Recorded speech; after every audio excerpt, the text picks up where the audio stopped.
tarde, pessoal, tudo bem? Mais uma vez, é um prazer estar com todos vocês aqui, com nossos telespectadores. E hoje a gente traz, no VGV de Milhões, dois convidados de peso.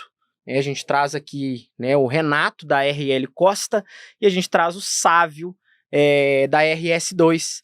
A gente vem com uma proposta de apresentar para vocês o que a gente consegue, vislumbrar nesse mercado diante desses dois convidados em relação ao nosso assunto de hoje, que vai ser deliberado aqui, que é sobre velocidade de vendas. Tá? Vou passar a palavra para o meu sócio, Bernardo. Boa tarde, Bernardo. Boa tarde, pessoal, tudo bem? Hoje a gente vai trazer um assunto que a gente vai abordar bastante aqui, que é marketing versus velocidade de vendas, como o Leonardo falou. Vou passar a palavra para o Sávio, que é o nosso especialista em vendas, e para o Renato. Fala um pouco para a gente, pessoal, fala um pouco da história, fala um pouco de como vocês chegaram até esse momento do mercado, para a gente depois começar a rodada de perguntas. Então, boa tarde, Leonardo, boa tarde, Bernardo, Renato. Como você falou, usou esse título, de especialista, você que me deu esse título aí, você que tá falando, vou apropriar dele aqui, de especialista em vendas, mas eu tô completo 18 anos no mercado imobiliário, então já tenho uma certa experiência, comecei lá como panfleteiro e hoje como gestor comercial em incorporadoras, lá através da RS2. Muito legal. Vai trazer para a gente, agregar bastante nessa parte de marketing, pessoal. E vou passar a palavra para o Renato. Primeiramente, um prazer tê-los aqui, viu, gente? E vou passar a palavra para o Renato para ele falar um pouco para a gente sobre a história do mercado, um pouco sobre a RL Costa também. Obrigado, Bernardo. Obrigado, Léo. Sávio, um prazer. Eu fico assustado quando ele fala que tem 18 anos de mercado. O homem tá velho. Isso aí tem estrada, hein? Mas brincadeira à parte, eu sou o Renato Costa, eu sou fundador da RL Costa, incorporadora e construtora. Abri ela em 2012, comecei construindo empreendimentos de médio padrão no bairro Buritis, hoje estou atuando com empreendimentos de alto padrão, finalizei agora o empreendimento Voz, na Rua Timbiras, o empreendimento tem cascatas descendo na frente do prédio, estou fazendo agora o Safira, que tem piscinas individuais, então muito numa pegada de fazer empreendimentos que tenham identidade, empreendimentos que tenham design, e muito focado em fazer um mercado imobiliário diferente, porque a cidade merece mais, então sim, essa que é a nossa ideia de fazer uma gentileza urbana mesmo para a cidade.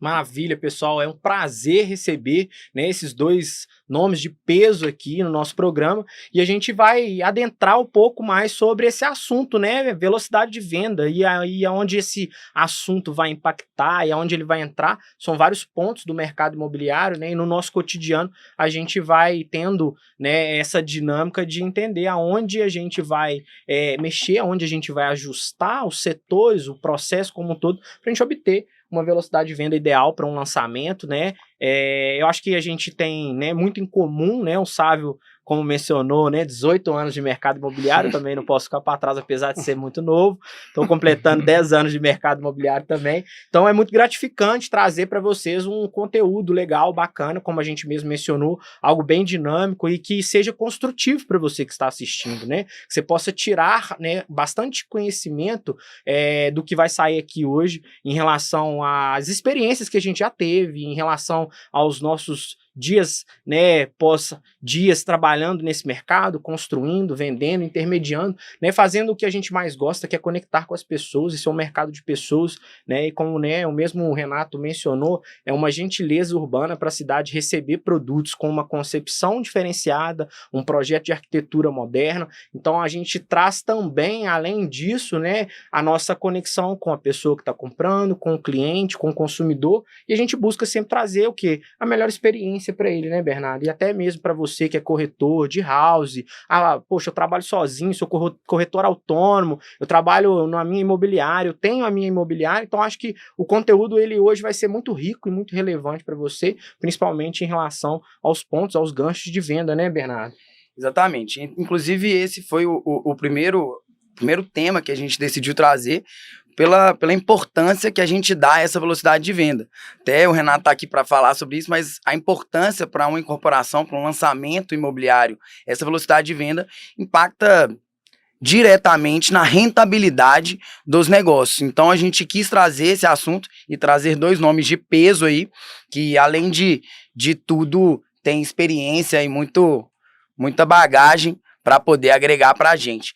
Pessoal, como é que a gente vai fazer aqui? A gente vai pegar perguntas, tá? A gente selecionou algumas perguntas para a gente ler aqui e fazer esse bate-papo, aí cada um vai dar a sua visão sobre aquele assunto e a gente espera que seja a dúvida de muita gente, que a gente consiga agregar isso para todo mundo. Perfeito. E vamos aí, iniciar? vamos? Quem vai tirar a primeira pergunta da Cumbuca? Eu quero aqui? até fazer uma consideração, né? Porque nós estamos falando em velocidade de vendas, mas eu considero muito a incorporação em 3 pilares, tá? Pensando aqui rapidamente. Por favor. Né? E nesses 3 pilares, pensando, né? Para a gente fazer qualquer incorporação, a gente precisa primeiro de um funding, precisa de dinheiro, obviamente. Claro. A gente precisa controlar custo, né? E precisamos vender.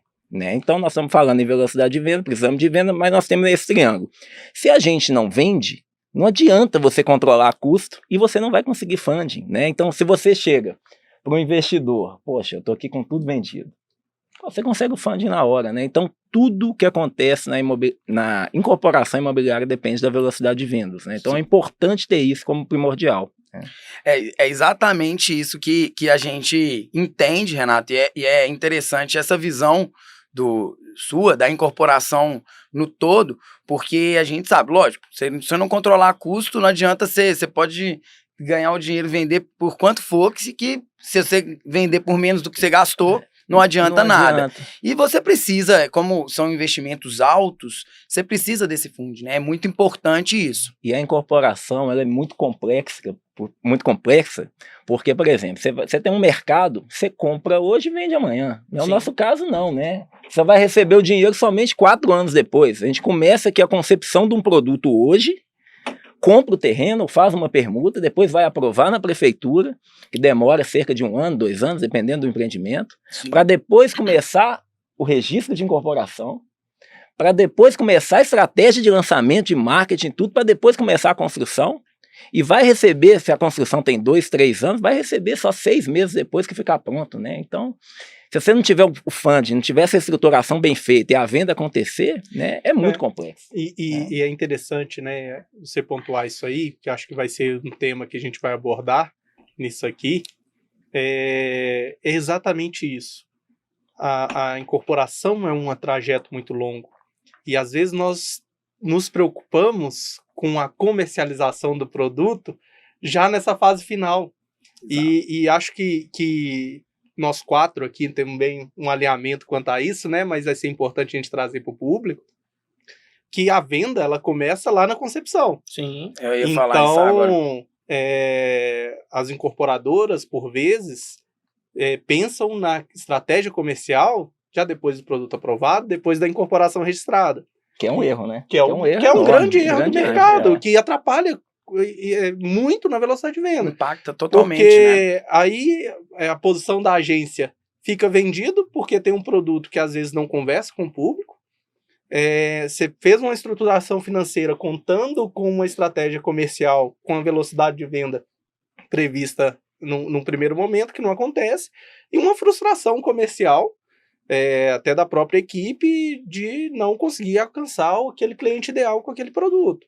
Então, por vezes, uma das grandes fases do nosso mercado é essa, é pensar na estratégia comercial como um fim de linha, e não lá na concepção do produto. É a separação do marketing do comercial, né? Que é um departamento só. Né? O Sávio até comentou comigo uma vez, né? Eu fiquei com isso na cabeça, uma venda que acontece, ela não é do comercial, é 80% marketing e 20%, né, que é ali da técnica de vendas, né, que é da apresentação do produto, porque o marketing ele vai desde a concepção do produto e da escolha da localização. Sim. Exato. Né? Então isso influencia tudo. Não adianta eu lançar um empreendimento de altíssimo padrão num local que não comporta isso, né, que não tem a renda para aquilo, né? Exatamente. E a gente fala da estratégia, a gente entende muito essa estratégia comercial em conjunto com a estratégia de marketing. E a gente acredita, né, que desde a concepção, desde a concepção você pensar o público-alvo, para quem que é aquilo? A gente está trabalhando com pessoas, é um mercado para pessoas e para realizar sonhos de pessoas, geralmente. Então, a gente tem que pensar nessa estratégia comercial e de marketing já desde a concepção, porque isso vai nortear todo o processo de venda, de desenvolvimento, de tudo, porque isso vai impactar diretamente nos resultados. Isso é muito legal ter esse alinhamento, né, Léo? Sim, e exatamente isso que o Bernardo está complementando, que foi o que o Sávio e o Renato trouxe. A gente fala muito, né, do marketing, a venda é muito importante, mas para você que está assistindo, basicamente, que trabalha na corretagem, que vive esse dia a dia, essa dinâmica, talvez essa seja uma parte, né, por trás dos bastidores que você não tenha tanto acesso, porque não faz tanta, né, parte da sua rotina. Mas é importante que você saiba, né, o quanto é importante a concepção dessa estratégia ser bem delimitada e para qual público, onde a gente vai lançar, qual que é a estratégia, qual que é o budget de investimento, né, qual que é o nosso time, até onde nós temos que chegar com esse produto vendido, né? Então, acho que toda essa ideia, esse contexto, eles são complementares para que a gente faça, de fato, um lançamento de grande sucesso, como algumas incorporadoras trabalham, né? Já se lança o produto e esse produto já, né, já está vendido, basicamente. Tirar né? pedido, né? Tirar pedido.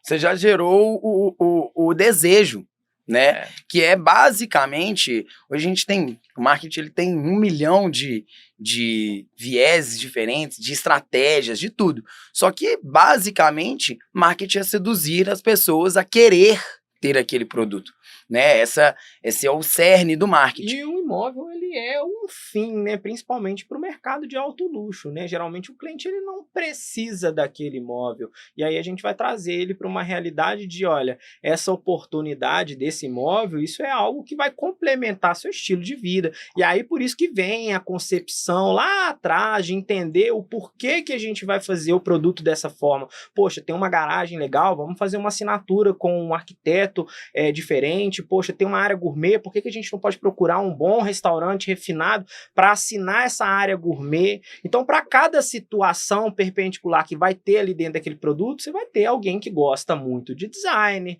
design de interiores, de carro. Então, para cada ponto-chave desse produto, você vai ter algo a agregar ali na questão, né, não somente do espaço como um todo, porque toda, né, construção, obviamente, precisa e necessita de uma garagem, de um salão de festas, mas a partir do momento que a gente tem essa assinatura de um especialista naquilo ali, a gente transmite e traz para esse consumidor final algumas situações como, né, pensar de fato, é esse o produto que eu quero morar, eu quero ter essa experiência, e aí a gente traz muito mais do que, né, somente, né, a questão de morar, né, ela vai viver ali, né, os melhores momentos da vida dela, né, com os amigos, com os familiares. Então a gente traz realmente esse conceito lá de trás da concepção do empreendimento para que isso seja algo que vá refletir na vida dessa pessoa, no dia a dia dessa pessoa, no cotidiano dela. Então, acho que, né, o marketing ele tem por obrigação ajudar na concepção do produto,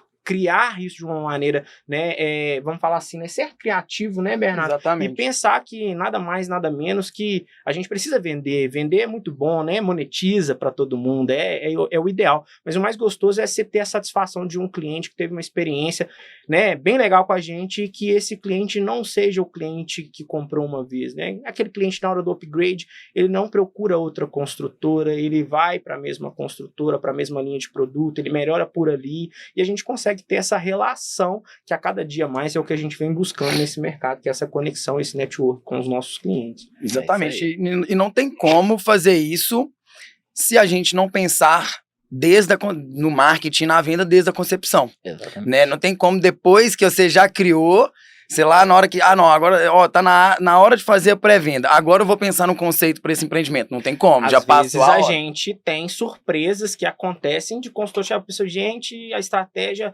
foi montada de uma forma que hoje eu enxergo que não talvez seja a forma ideal.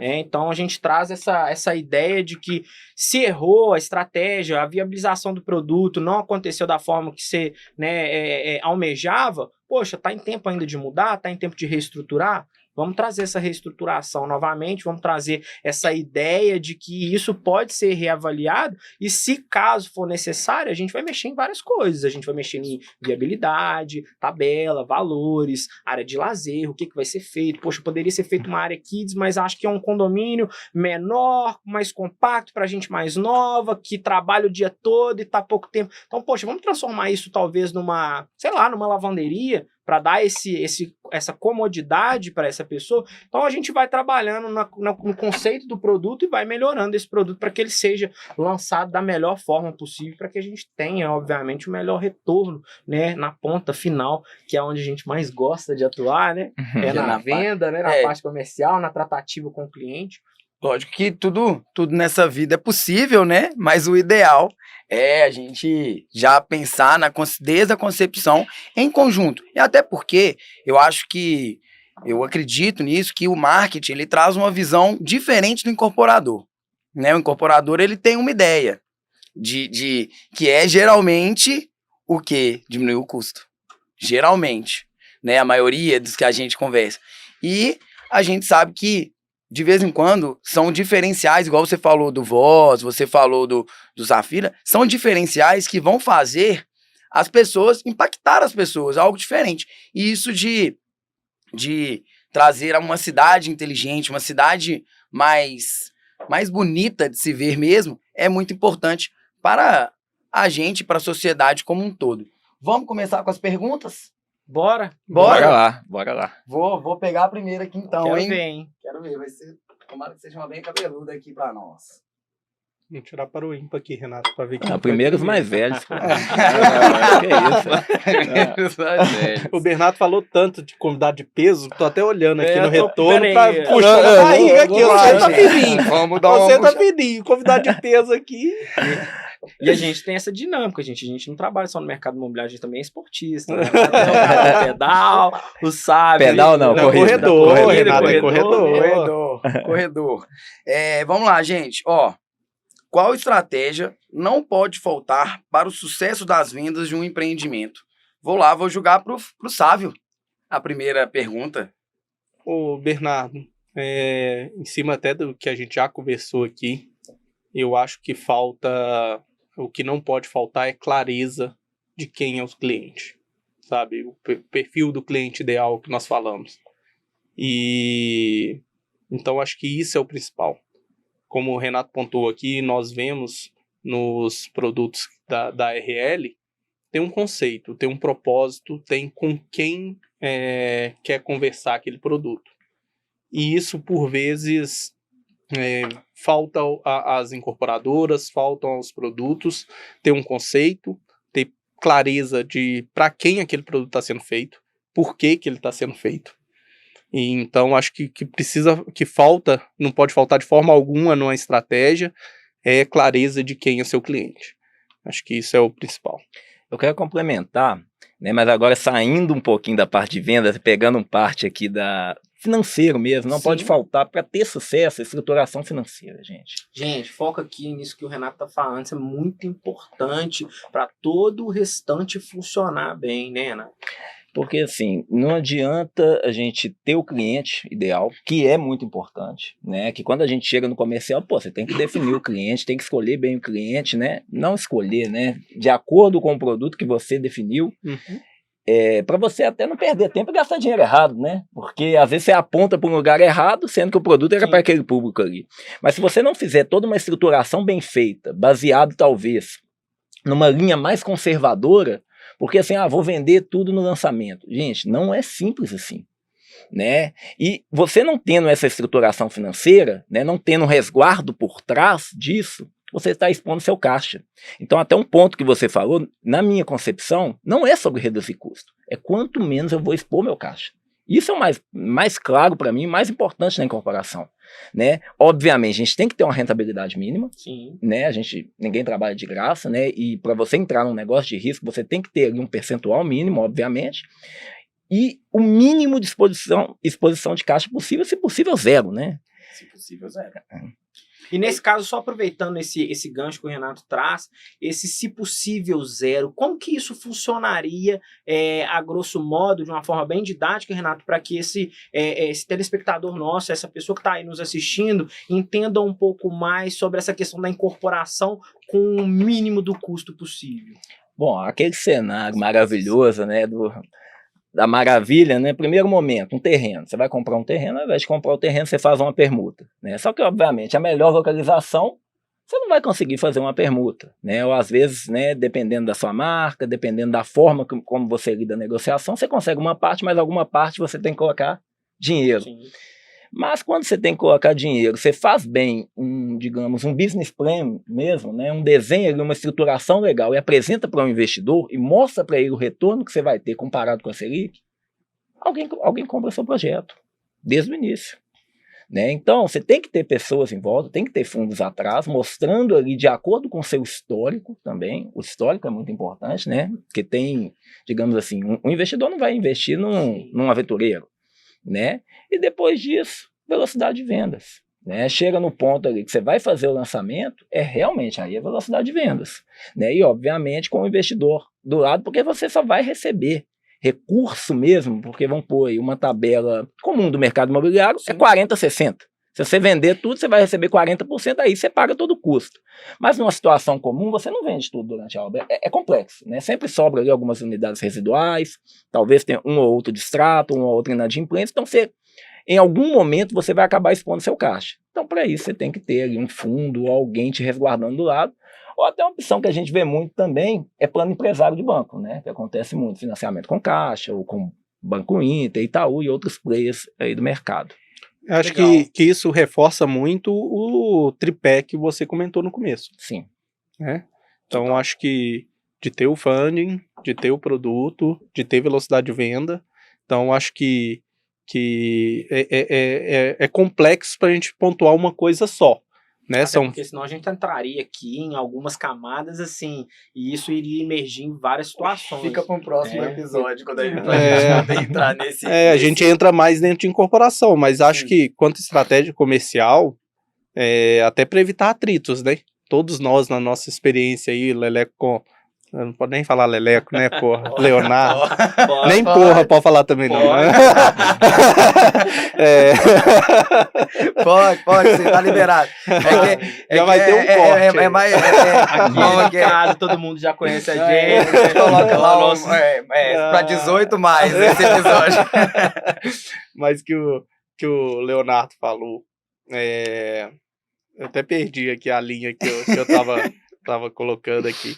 Mas da experiência, né, que todos nós já temos aqui no mercado, nós já vimos vários atritos. Sim. Principalmente pontuando aqui 3 áreas distintas, vamos colocar vocês na posição de marketing, de agência, né, eu como salão de venda e o Renato como incorporador.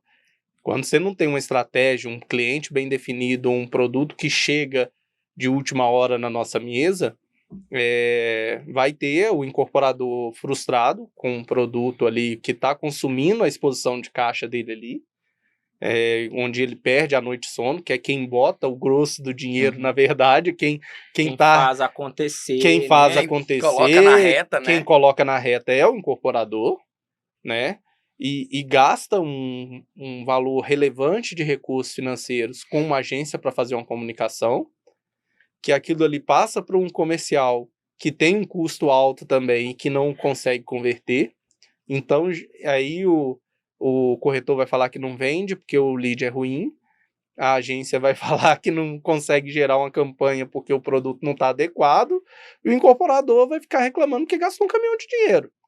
Então, acho que... É ruim para todo mundo, né? É ruim para todo mundo. Aquela conversa, aquele atrito que o Sávio menciona, é o que a gente já viveu e vivencia até hoje, né, Sávio? Dependendo do empreendimento, da estratégia de lançamento. A gente tem algumas estratégias de lançamento que a gente tem ainda algumas dificuldades de entender o porquê desse produto ainda não ter sido vendido de fato, né, e tá quase pronto. Então, a gente vem com um produto bem concebido numa região de desejo desejo em Belo Horizonte, e a gente tem alguns entraves, justamente porque é necessário, por mais que esse produto já tenha tido uma viabilidade lá atrás, é necessário a gente fazer o quê? Um overview dessas estratégias para que a gente não tenha essas situações de um incorporador, né, frustrado, uma agência sendo cobrada, e diversas vezes a gente também vê o comercial trazendo uma responsabilidade de que eu não estou vendendo porque o lead é ruim. Vou deixar o Sávio sozinho nessa não, gente. Quando a gente escuta, o lead é uma merda.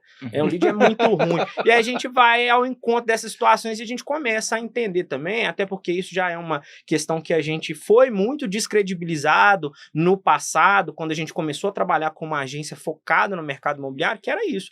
Na hora da apresentação de resultados para a diretoria comercial, a gente tinha um gerente que falava assim, olha, cara, nós geramos aqui 1.500 leads para esse lançamento e a gente vendeu 12 unidades. E o restante é lixo. Não funciona, o cliente é ruim, o cliente não está adequado, não é essa segmentação, não é essa renda. E a gente, lógico, a gente entende que a parte da devolutiva comercial ela é extremamente importante, mas que ela também não seja uma muleta de, né, olha, poxa, eu estou colocando ali a responsabilidade do insucesso da minha venda em cima do marketing. E aí a gente tem que trazer algumas situações para a gente também não ser descredibilizado, que é entender de fato, imergir nessas camadas, e aí a gente começa a entrar com um trabalho diferente, que é a parte de consultoria nossa para a gente mesmo, né? Como vamos fazer uma consultoria para a gente mesmo, vamos entender aonde a gente precisa melhorar, e aí a gente cria 2 setores, que é um setor de auditoria específico e um setor de cliente oculto. Auditoria nada mais, nada menos que é para validar de fato essa informação que o comercial traz para a gente e entender de fato se esse cliente é perfil, se ele tem interesse, se há necessidade de uma otimização na campanha, né? Se realmente não é só a questão de otimização ou uma campanha relevante, mas espera aí, vamos dar uma analisada em como esse atendimento está acontecendo, e aí a gente começa a perceber, alguns atendimentos não acontecem, o corretor liga uma vez, liga 2, larga para lá, e aí a auditoria começa a ter muito sucesso nisso, porque ela começa a emergir na camada de relacionamento com esse cliente, que é para entender até onde ele foi atendido, se ele foi bem atendido, se ele recebeu todas as informações, e aí nesse meio tempo a gente começa a reaproveitar uma parcela desse cliente que é descartado, e a gente começa a trazer esse cara para a esteira de novo, e ele começa de novo na jornada de compra, e muitas das vezes a gente leva para um agendamento, para uma proposta. Então, se o marketing ele não tiver muito alinhado com o comercial, né, e de fato a gente puder ter essa transparência, essa comunicação, a gente nunca vai obter um resultado de sucesso. Sempre vai ser, né, aquele puxando a corda ali, eu puxo para cá, a culpa é sua e não vende por causa de, não, o preço, a incorporadora aumentou a tabela, né, a gente não pode deixar o incorporador de fora dessa briga também. Então, assim, a gente sabe da necessidade, né, e da importância de colocarmos tudo isso, né, de forma muito transparente para que essa estratégia funcione de fato e que a gente vá ajustando nesses pontos, né, para que essa insatisfação não seja lá na frente um problema, né, que a gente venha a ter talvez um produto que poderia ter muito sucesso, mas que está lá, estoque, produto, unidade agarrada, remanescente por muito tempo. Então não é essa a ideia, né? Quem tem que ter estoque é supermercado, né? Bernardo fala muito isso. Quem tem estoque é supermercado. Para mim, incorporadora não tem que ter, construtora não tem que ter. E é muito legal isso que o Leonardo falou, que é muito congruente com o que você falou também, e o que o Renato falou também. Porque acaba, de vez em quando, quando você não tem essa definição do público lá na concepção do empreendimento, na criação do conceito, é passado para o marketing que precisa desse público, mas esse público, ele alcança esse público, ele atinge um êxito no que foi proposto, só que esse lead que a gente pensava que a gente precisava, esse cliente, esse público-alvo, essa persona, não é a persona certa. Então, isso é super importante. E para a gente fechar essa pergunta, eu vou passar a minha posição aqui. Uma coisa que eu acho que não pode faltar é a integração dos times de marketing e venda. E, lógico, do dono da bola, né? Do incorporador. Se a empresa... O dono da bola é o cliente. Dono da bola é o dono da bola é o cliente. cliente. Eu Quem digo decide antes de quem ter o compra é o cliente. cliente. Antes de ter o cliente, mas é lógico, né? Quem que é que detém o poder aí, nós todos, a incorporação, a venda, o marketing e tudo é em torno do cliente. da pessoa. Então a gente tem que entender isso, que muitas das pessoas, quando a gente fala de incorporação, pensa em números, já é importante pensar nisso, mas é importante pensar na pessoa, para quem que é aquilo Perfeito. desde o início. Vamos para a E próxima? Só para Por pontuar, favor. até na fala do Renato, mostra o diferencial. Né? Quem é o dono da bola é o cliente. E o que falta para a gente é pensar no cliente. Nós que trabalhamos, prestamos serviço para incorporadores, o Renato já deve ter visto alguns colegas dele também, que faz o produto para ele. Exato. Não importa o que eu gosto, o que importa é o que o cliente gosta, né? Nós temos que fazer o produto para o cliente, porque quem vai comprar é o cliente, né? E é uma jornada muito longa. Sim, a né? cauda Tem é uma longa, série... né? Gente, é muito mais não do que sim. Sim, claro. Né? Pensa assim, o cara já tem um apartamento, eu não preciso mudar agora, né? Eu não tenho pressa de mudar, eu não tenho tempo, né? Ninguém tem tempo, né? Isso aí é uma dor comum, mas não tem tempo para conversar com a gente, né? Não quer conversar com o vendedor. A economia, a Selic está lá em cima. Então, assim, como que nós vamos criar um ambiente favorável para que ele compre, né?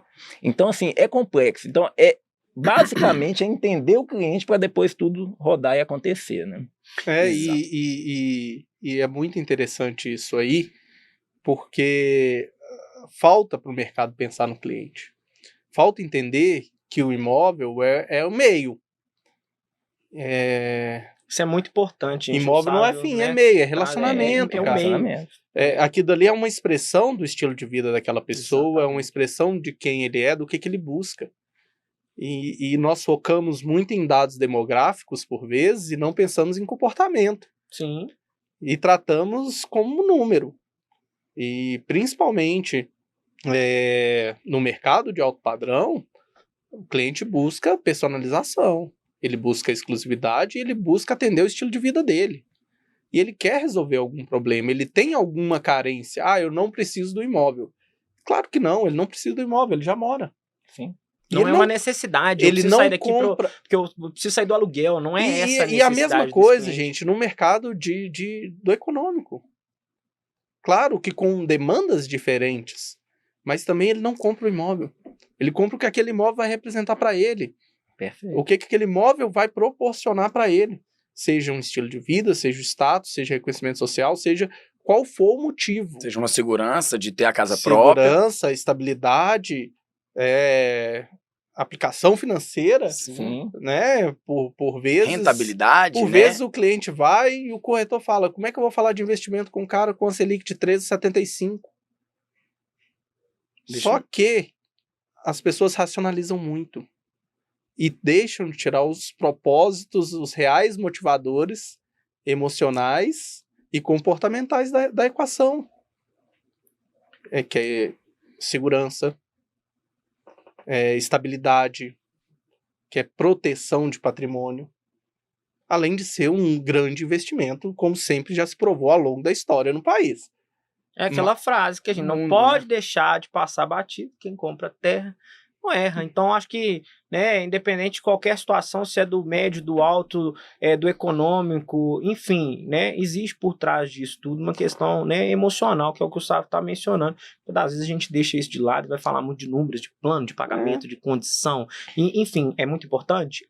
Mas mais importante disso é a gente saber tocar no coração da pessoa, entender o que realmente se passa ali, qual é a real necessidade e o porquê que eu deveria morar nesse empreendimento, né? Exatamente. Aí criamos um conceito, é feito um produto sensacional, demora 4 anos ali num desenvolvimento para chegar num salão de vendas e quer numa apresentação de 15 minutos que o corretor esteja pronto, preparado para poder comercializar aquele negócio. Só pegando um gancho nisso que o Sávio falou, vocês acreditam que seria interessante a gente ter um envolvimento desse comercial, desse corretor? Sei que é muito tempo até esse produto chegar maturado na mão dele, para ele trabalhar a venda, mas você acha que o que seria impactante no resultado? A gente teria mais velocidade de venda se ele pudesse participar de forma talvez até mínima, né, na estratégia, na concepção, no entendimento do que é o trabalho para colocar esse produto pronto, envelopado na mão dele para ele poder trabalhar a venda? Na minha visão é essencial. Né? No mínimo, o gerente de vendas ele tem que estar do lado ali na concepção. Porque eu tenho a visão como incorporador, né, do que vai estar, qual que vai ser o produto mais adequado, qual que vai ser o produto financeiramente mais viável. né? Mas quem vai estar ali na ponta vai chegar, não, mas peraí, o pessoal tá querendo hoje um quarto maior que isso aqui. Sim. O pessoal quer um closet, cara. Todo mundo quer closet. Como é que você não coloca um closet aqui? Entendeu? Porque ele que tá na ponta, ele que tá recebendo o cliente ali o tempo todo, não sou eu. Eu tenho uma visão genérica, né? Não, ele tem a visão ali da ponta, ele que tá de cara a cara com o cliente.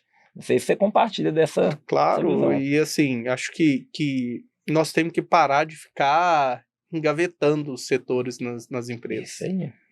Né? Tipo, tem um monte de caixinha.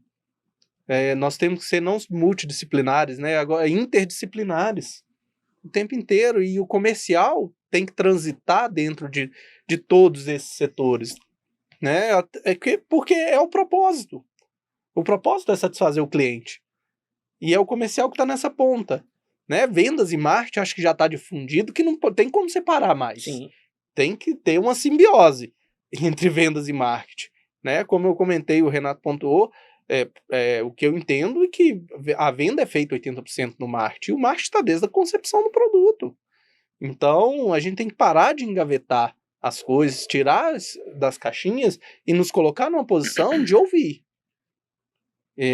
Aí falta muito aí, fazendo um contraponto do vendedor, do comercial, do gerente de venda ou do representante de venda daquela empresa ali, seja imobiliária ou seja corretor autônomo, enfim, de ter dados. Que é o BI, né, gente? A gente precisa dele, né, sabe? Porque geralmente, via de regra, né, os incorporadores são engenheiros. Sim. Ou, em sua grande maioria. Em grande maioria. Né, são engenheiros, são pessoas que têm tendência à análise de dados e números, né? Claro, alguns com mais sensibilidade comercial, outros menos, enfim, mas todos tendem a ter perfis mais analíticos. Sim, com certeza. E a gente acaba discutindo opinião. E isso é muito perigoso. Quando a gente não tem dado, a gente discute opinião. E entre a sua opinião e a minha vai prevalecer a de quem assina o cheque. Então, o que falta para o nosso mercado é ter um profissionalismo, é ter uma preocupação em ter dados para mostrar e contrapor alguma definição de um produto ou que seja de uma proposta do incorporador. E tanto os dados quantitativos como qualitativos também. É muito importante, eu acho que é um problema do brasileiro em geral, né, de não planejar, de não estudar antes de fazer. A gente tem é cultural isso. Então é muito importante a gente, nessa concepção, a gente ter um estudo. Pô, definir o público.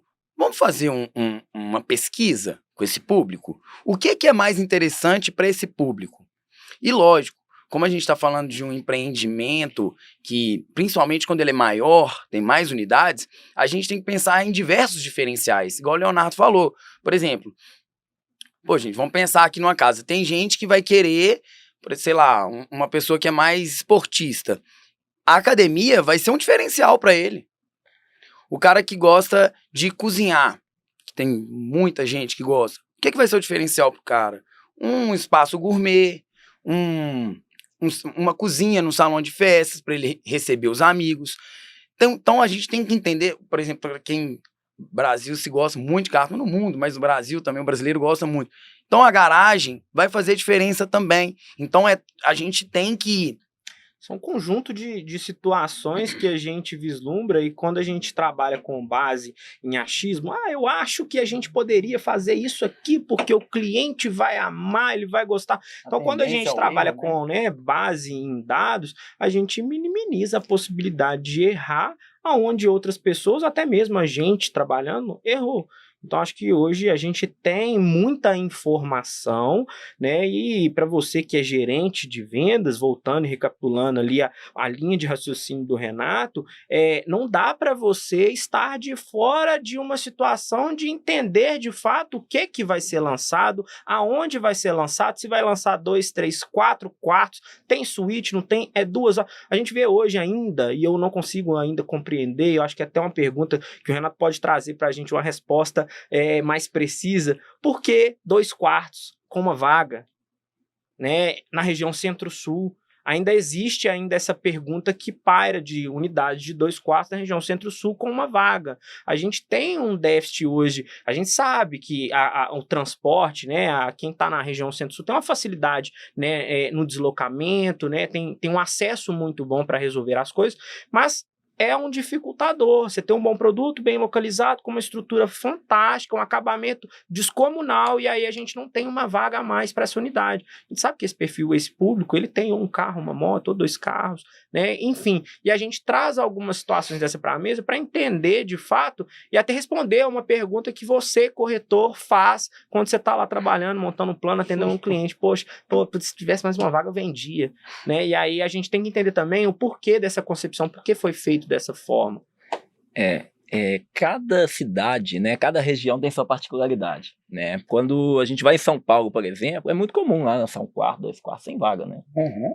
Aqui em Belo Horizonte, você pode pegar que a grande maioria das pessoas que moram em 2/4 na região Centro-Sul, né, ela só tem um carro, mas não aceita comprar, né, com uma vaga só.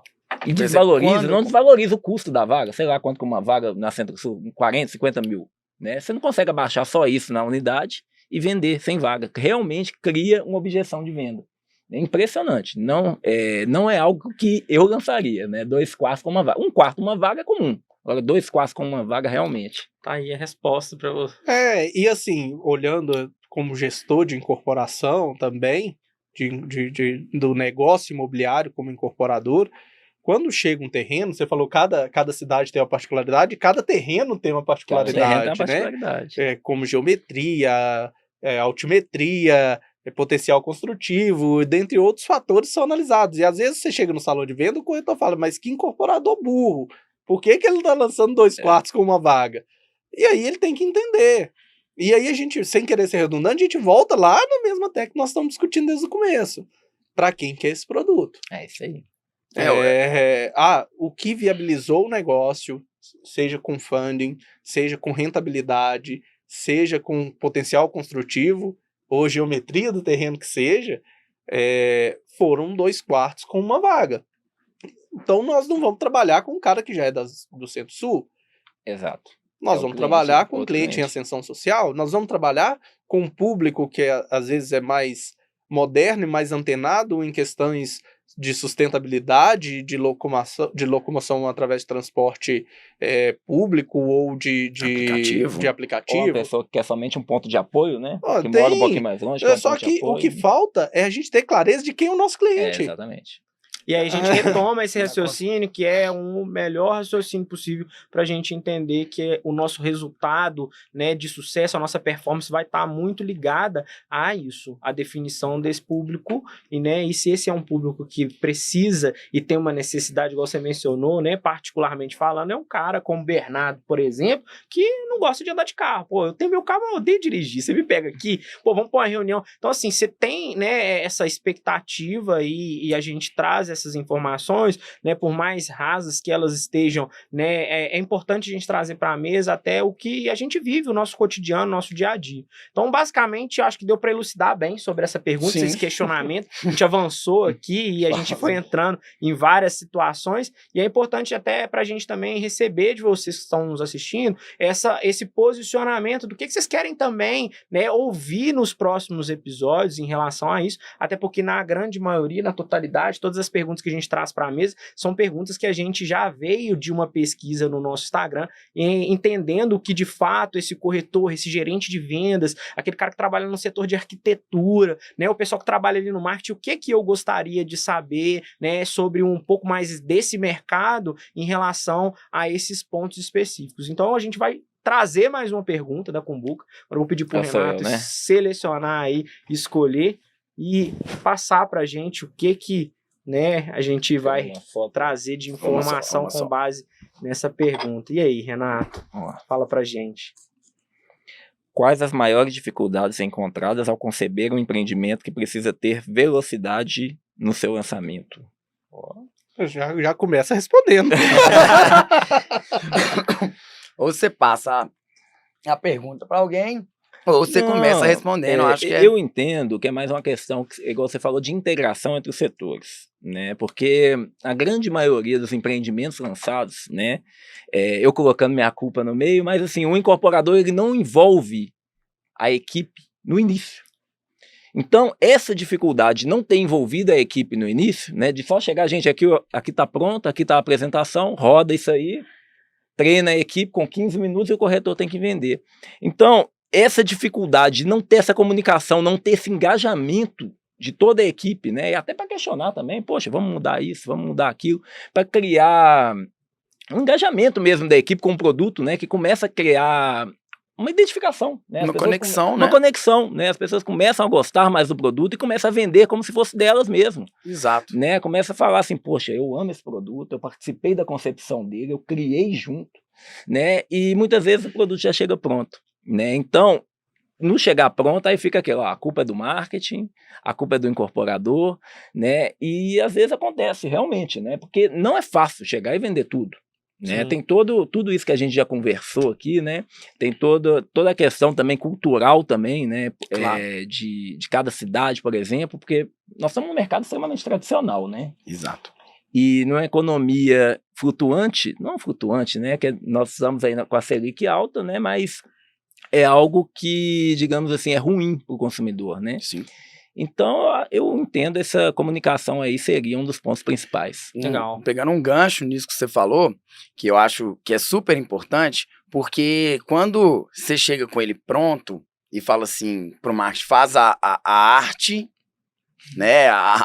Faz uma estratégia, mas a estratégia já tá pronta, né? Ele chega, eu preciso disso, disso e disso.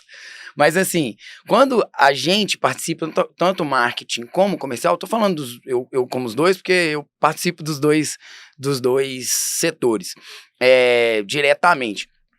Mas quando a gente tem uma sensação de pertencimento. Então, se aquilo der errado, beleza, deu errado, é minha culpa. Porque é difícil a gente assumir a culpa. A culpa é minha, eu coloco em quem eu quiser, né? Aquela velha história.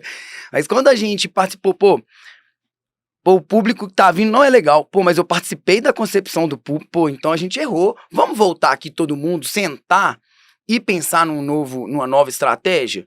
Não é o ideal, lógico, mas a gente sabe também, gente, que a gente faz um planejamento de uma estratégia. Esse planejamento da estratégia, se sair 70% desse planejamento certo, nós estamos muito bem. Porque tem muitos fatores externos que envolvem Como, por isso. exemplo, isso que o Renato trouxe, uma economia que hoje está desta forma e que amanhã pode mudar. Ou até mesmo que nós tenhamos a sensibilidade de interpretar isso de uma maneira e criar uma solução. Por exemplo, o cliente está comprando uma unidade de 1.400.000, vai financiar 80% daquilo ali. E aí, daqui 9 meses, nós vamos te entregar a chave. Você tem um saldo que vai ficar sendo corrigido de R$1 milhão. Então, talvez criar um saldo congelado, uma campanha que aquilo ali, né, se estabeleça, que não tem um desdobramento de correção tão agressivo. Então, quando a gente traz soluções, isso eu estou trazendo muito de forma ilustrativa, né, para a gente ter esse entendimento que a densidade do que a gente faz em conjunto e que o crescimento dessa empresa como um todo vai depender muito mais dessa relação não interpessoal, mas interprofissional de cada setor, de cada ser humano envolvido, que aí vem muita questão do pertencimento. É muito mais, né, é gostoso trabalhar o produto que você compra ele primeiro antes do cliente, né? Então, quando a gente acredita muito naquilo, né, é muito melhor vender, a gente vende com mais gosto, com mais vontade, e o cliente sente isso, né? Muitas das vezes a gente tem, poxa, tô meio descrente, esse produto veio com uma tabela apertada, a condição, enfim, algumas coisas que dificultam, né? E geralmente isso acontece porque esse produto ele já chega pronto. Vende, né? E eu acho que é bem legal trazer essa informação nesse assunto para a gente refletir sobre essa questão de se envolver mais no processo, né? Talvez você não seja o corretor de uma construtora, de uma house, e tenha essa dificuldade, mas, né, quem tem boca vai a Roma. Pergunta, liga para a construtora, pergunta o gerente se ele pode receber para um café para você entender melhor como que foi concebido esse produto. Vocês pensaram nisso por quê? Tira suas dúvidas, porque com toda clareza e, né, certeza plena, você vai sair na frente dos concorrentes que vão trabalhar a venda daquilo ali, porque você vai ter informações privilegiadas que você vai poder usar ali na hora de atender esse cliente. Com certeza. E isso que você falou pode acontecer muitas mudanças. São 4 anos, né, gente?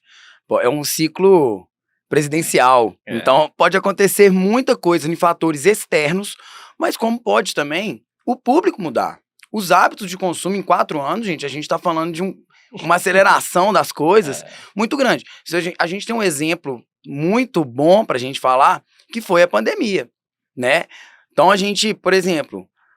Você mesmo, Renato, você fez um planejamento eu acompanhei o Voz, eu tinha um amigo que morava do lado, eu acompanhei a obra e tudo, mas você fez aquele planejamento sem pensar, ninguém pensou em pandemia.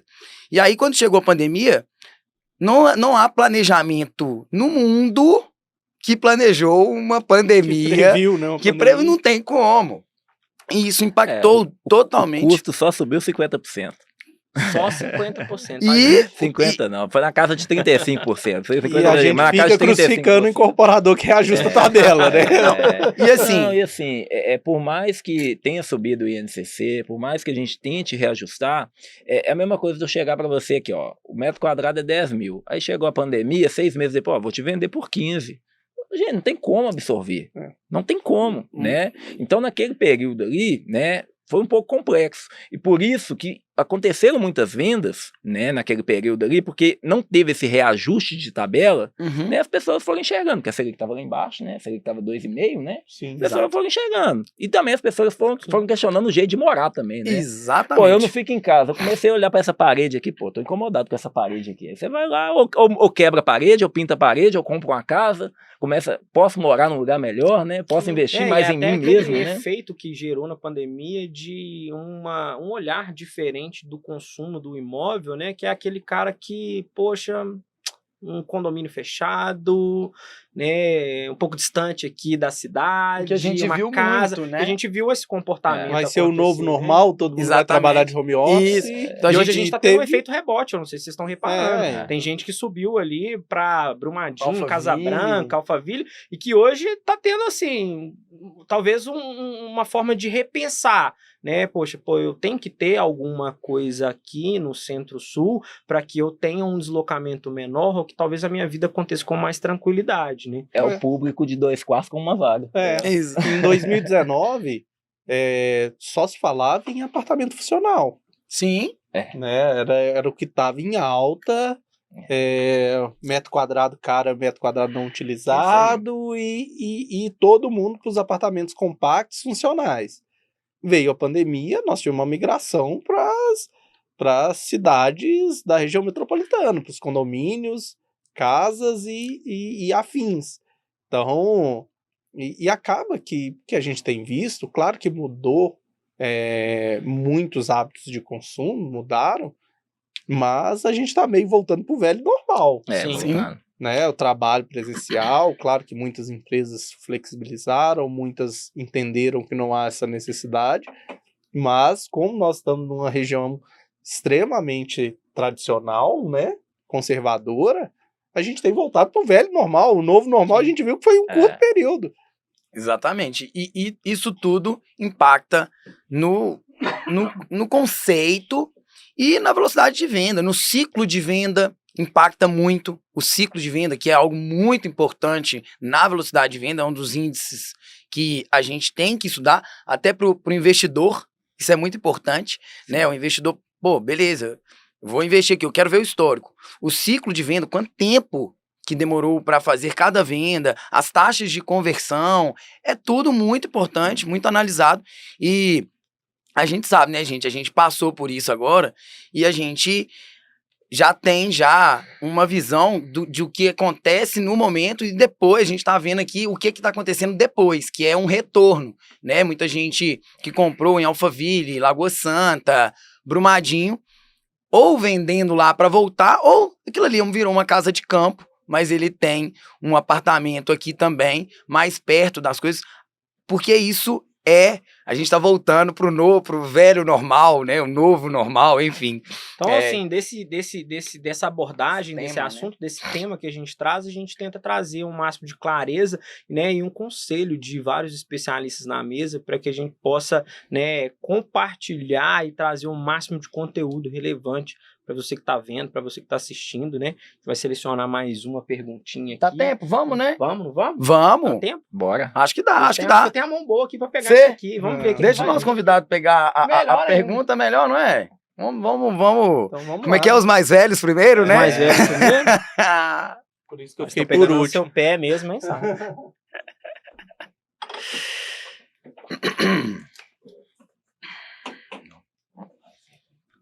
Qual o percentual ideal de unidades vendidas em um lançamento após os primeiros 3 meses? Aí, Essa ó. eu respondo. É. 100%. Acabou. Gente, tá vendo? Olha, Próxima pergunta. Incorporação. Vamos passar pra próxima já aí, ó. respondeu pra gente. De forma bem dinâmica. Nossa. Cara, acho que isso depende do planejamento daquela empresa. Porque, por vezes, o Renato brincou aqui falando 100%, mas por vezes, para a incorporadora, não é o melhor cenário. Sim, concordo. Porque, às vezes, você fica suscetível a variações mercadológicas que vão gerar um grande problema, inclusive. Você ter um empreendimento 100% vendido no lançamento. Acho que tem que ter clareza da estratégia. Sim. Né? Acho que isso é importante. É ideal lançar 100% vendido? Seria um dos melhores dos cenários, assim, a grosso modo. Mas para você lançar um produto 100% vendido, a gente esquece que tem que ter 4 anos de trabalho ali antes. Tá focado no comercial desde a concepção. Chegou o terreno, quem que vai morar aqui? Que produto que eu vou fazer? Para quem que eu vou comunicar? Então, acho que é um trabalho muito árduo antes. Porque o que nós vemos são incorporadores que ficam 4 anos desenvolvendo um projeto, gasta centenas de milhares de reais até chegar um produto a ponto de venda incorporado, né? Porque não sei se vocês já pensaram em fazer um projeto de uma incorporação, né, Renato? Uhum. Um projeto de arquitetura é pesado, são vários custos, às vezes tem regularização do terreno, às vezes tem infinitas variáveis que podem acontecer nesse caminho. Então gasta muito pouco, às vezes, em fazer uma pesquisa.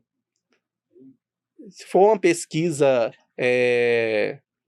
estruturada, tem empresas capacitadas de pesquisa, de informação e captura de dados para a gente interpretar isso aí, mas até mesmo aquela pesquisa de relacionamento, de escolher ali 4 ou 5 players ali na região, as principais imobiliárias, os principais corretores, sentar com aquela turma, ir num salão de venda e perguntar para quem vende como é que está o mercado, o que ele acha do produto, fazer uma crítica num anteprojeto, num pré-projeto, para poder adequar aquilo dali. O que falta é a clareza que o comercial começa lá no início, na concepção do produto. Então, para lançar 100% vendido, cara, tem que ter uma estratégia comercial muito foda desde a concepção. E qual o percentual ideal nos 3 meses? Isso varia do mercado. Se a gente for falar de um segmento econômico, o ideal é que nos 3 meses a gente venda o suficiente para assinar uma demanda mínima. Agora, se a gente for falar num segmento de alto padrão, o ideal é que nos 3 meses eu garanto o custo de construção. Acho que essa seria, assim, para ser mais objetivo, para não ficar floreando tanto aqui. Uhum. Né? O Renato pode até falar com a propriedade de incorporador, mas isso varia da estratégia do produto. Às vezes a estratégia da incorporadora é ter estoque. Como a gente fala que às vezes o estoque é do supermercado, adorei o Bernardo e vou usar aí, vou te parafrasear, mas às vezes a estratégia da consultora é ter unidades para poder, acredita tanto no produto que às vezes mantém ali aquele capital, aquela valorização que vai ter ali. Até porque a tabela de lançamento é uma tabela, geralmente, quando tem uma estratégia de comercial pré-definido, a gente tem um valor de pré-lançamento para investidor, alguma coisa assim. A gente tem um valor de lançamento, que é para o público final, e a gente tem um valor pós-lançamento, né, de tabela. E isso tudo influencia diretamente na exposição do caixa, que a gente falou, é uma das coisas mais importantes, né? Perfeito, perfeito. Concordo muito com o Sávio que tudo tem a ver com a estratégia que você vai lançar do empreendimento, né? Então, qual o indicador qual a meta que você definiu para isso ali? Se você definiu 10%, tá tudo bem. Tá de acordo com a sua estruturação financeira, é 10%? Ótimo. Se você quer vender durante a obra, você tem um investidor que quer ganhar sobre valorização do imóvel, tá tudo bem também, né? Eu entendo, na minha posição, que eu prefiro expor menos meu caixa. Então eu tenho ali indicadores mais altos para vender ali no pré e no lançamento. 100% é um número difícil de atingir, né? No meu caso, né? No caso do alto padrão, é um pouco difícil de atingir nesse primeiro momento, né? Porque eu quero expor menos meu caixa, né? Mas, como eu falei, depende da estratégia, depende da estruturação financeira que você fez. O mais importante, né, é que esteja de acordo com aquele indicador que foi definido, né? E se tiver longe, né, você vai parametrizando ali o tempo todo até chegar. Vamos testando, vamos mudando, vamos, né? O tempo inteiro, né? É isso aí. Acho que falta esse dinamismo na análise. E dados. Sim, e são informações que, né, muitas das vezes o time comercial que vive muito lá dentro do stand, né, que tá com aquela pressão do diretor comercial, do gerente, tem que vender, no lançamento nós vamos derreter o produto, nós vamos vender tudo, e a gente sabe que por trás dessas informações existe um planejamento, existem indicadores que a gente, né, vai avaliar, e se a estratégia foi montada para que seja um desligamento, né, e uma demanda mínima de 30% para assinar no banco, ótimo, já bateu a meta, vamos que vamos, né? E se também a gente trabalhar numa concepção de que nós temos poucas unidades, mas a gente atingiu uma demanda legal de venda ali para o investidor que vai segurar bem aqui a construção até determinado ponto e a gente ainda ganha um pouco mais quando vem aquela situação que você pontuou, que é a crença da construtora em relação à questão de, né, o quanto vai valorizar meu empreendimento. É legal eu vender tudo agora no lançamento com uma tabela, né, de oportunidade, ou talvez eu separe um percentual X para trabalhar depois, né, de um ano e meio desse produto pronto, né? A gente, né, conclui essa linha de raciocínio assim, né, e deixa em aberto também para vocês pontuarem e finalizar essa questão de que nem sempre é necessário vender tudo, né? Às vezes o construtor, depois de um ano, fala assim, poxa, o construtor liberou mais 4 unidades que era do permutante. Então aparece ali essas unidades numa outra formatação, numa outra condição comercial, né, para absorver, né, uma demanda lá atrás que já era um planejamento da construtora. E aí eu volto na questão de ser interdisciplinar e complementares, os setores. Ter clareza.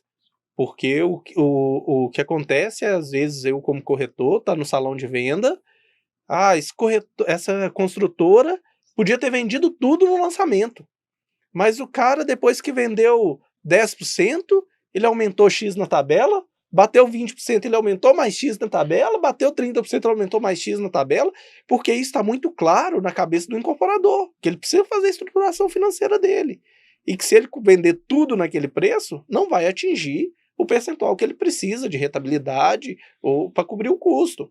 E como isso não é claro para a equipe comercial, ele fica crucificando o incorporador.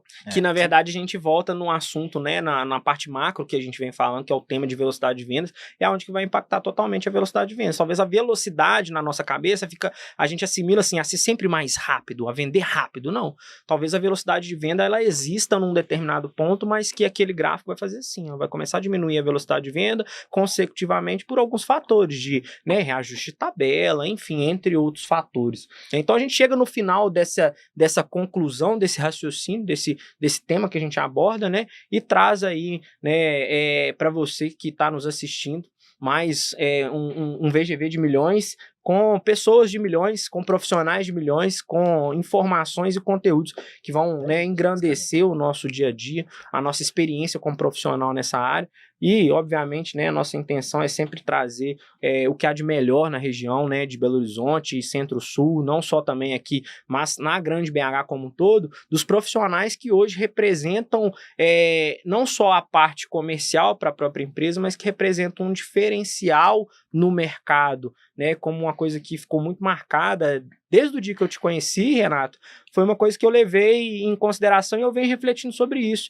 E um posicionamento de um construtor que traz essa informação muda para a gente e traz e transmite uma vontade a mais de permanecer mais nesse mercado, porque a gente não escuta de todo construtor que é uma gentileza urbana a gente trabalhar na concepção de um produto e pensar em como seria esse produto. A gente quer uma obra de arte na nossa cidade, né? E é muito importante a gente ter construtores que pensam dessa forma, que trazem, né, essa cultura não só de realização, de entrega da venda completa do produto em geral, mas também que traga, né, uma arte para a gente, uma definição de algo que vai, né, mudar o nosso cenário, né, urbano.